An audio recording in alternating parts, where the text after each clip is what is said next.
बड़े जोर शोर से भारत के महान प्रधानमंत्री, यशस्वी प्रधानमंत्री। अब मैं ये पूछना चाहता हूं, भूटान को 10,000 करोड़, मंगोलिया को 70,000 करोड़, बांग्लादेश को 15,000 करोड़, मॉरिशस को 5,000 करोड़, नेपाल और अफ्रीका के देशों को 39 अरब करोड़, सरदार स्टैच्यू को 3,000 करोड़, उद्योगपतियों का ऋण माफ करने के लिए 5,55,000 करोड़, मोदी की विदेश यात्राओं पर 25,000 करोड़ और बीजेपी का मुख्यालय का 350 करोड़, मोदी और बीजेपी के विज्ञान पे 5,000 करोड़, मोदी की सुरक्षा में 24 घंटे में 1 करोड़ रुपए दिन का खर्च कर रहे हैं और साल में 591 करोड़ 30 लाख रुपए आप खर्च कर रहे हैं। और पिछले 5 सालों में कुंभ के मेले में 15,000 करोड़ और यूएसए के प्रेसिडेंट ट्रंप को नमस्ते करने के लिए 100 करोड़। तो ये यशस्वी प्रधानमंत्री है क्या? इस किस्म के प्रधानमंत्री को यशस्वी कहेंगे? आपने जो है भारत को उच्चतम बेरोजगारी के दर पर पहुंचा दिया है।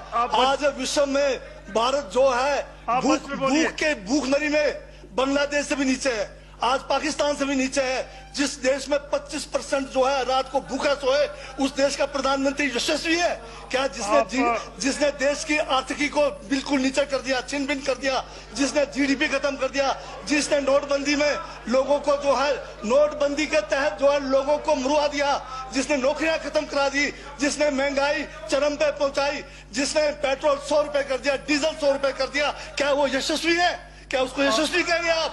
यशस्वी प्रधानमंत्री है आपका, जिसने भारत के सैनिकों को शहीदों की संख्या पिछले 30 सालों में सबसे ज्यादा है। क्या ये यशस्वी प्रधानमंत्री है?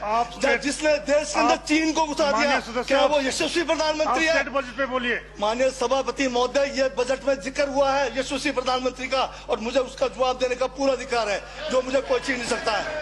ये क्या यशस्वी कहेंगे इसको आप?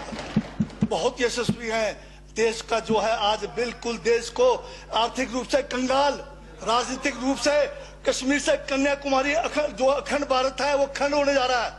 हिंदू मुस्लिम कर करके आपने जो है इस देश की जो है ऐसी तैसी फेर रखी है। और अब जब मैं कह रहा हूं तो आपको तकलीफ हो रही है। आप बताइए क्या तकलीफ किस उसमें है? आप अब दादा अभी लाल किला आपने बेच दिया, रेलवे स्टेशन आपने बेच दिया, एयरपोर्ट आपने बेच दिया, यशस्वी प्रधानमंत्री है।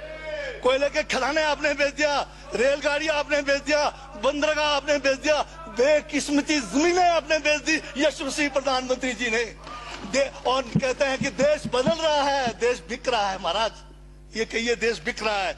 LIC तैयार है बेचने के लिए, IDB भी तैयार है, ये जो एयर इंडिया तैयार रखा हुआ है, BSNL बेचने वाले हैं, ONGC बेचने वाले हैं। छोड़ने वाले क्या? आखिर में ये देश को भी बेच के चले जाएंगे। क्या है उनका? एक झोला है, झोला लेके चल पड़ेंगे। ये है आपका यशस्वी प्रधानमंत्री। ये यशस्वी प्रधानमंत्री है। दाढ़ी बढ़ाने से टैगोर नहीं बन जाते। टैगोर के गुण लाने के लिए दोबारा जन्म लेंगे 100 बार, तब भी नहीं आएगा। हाँ, दाढ़ी बदल के और मेकअप करा के 15-15 लाख के, उससे कुछ होने वाला नहीं है आपका। हाँ बिल्कुल। और जो जहर आप लोगों ने जो है इतने सालों में इस देश के अंदर जो है आपने जो इस देश में बीजा है, उससे वो जो है ये बजट पे ही है। सर स्पीकर सर यशस्वी प्रधानमंत्री जी का जिक्र बजट में आया है, इसलिए मुझे भी जवाब देना पड़ा है। और मैं यहाँ ये कह के इस बात को समाप्त कर देना चाहता हूँ। बर्बाद गुलदस्ता करने को तो एक उल्लू काफी था, हर शाख पर उल्लू बैठा है, अंजामे गुलिस्तान का क्या होगा?